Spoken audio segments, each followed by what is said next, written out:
good morning. Merry sunshine daw. Day is sunny day. There is Ken, his second day mowing. Yeah, you see?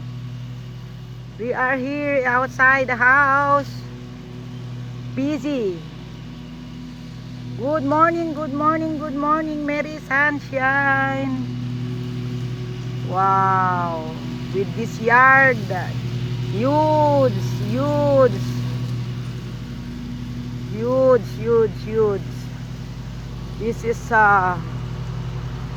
what we call senior citizens life in the lake. Huge, huge, huge place to mow, and it will take him around 4 hours the first day, sometimes 3 hours, and then rest, and then the next day might be an hour or more. Yesterday he did it for 2.5 hours, so he has to finish it today. It's a big yard. Just be thankful again that we are awake. There's his car in the barn.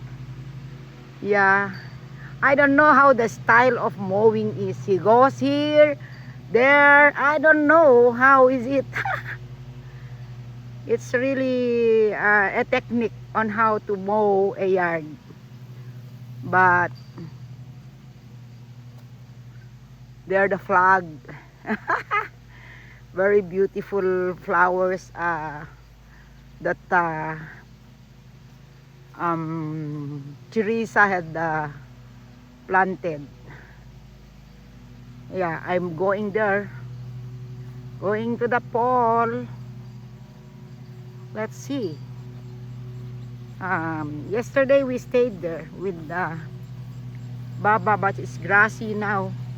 And then when we walk by these grasses, his pants get wet until his socks. I thought he went to the lake because the lake is just here. Oh, see?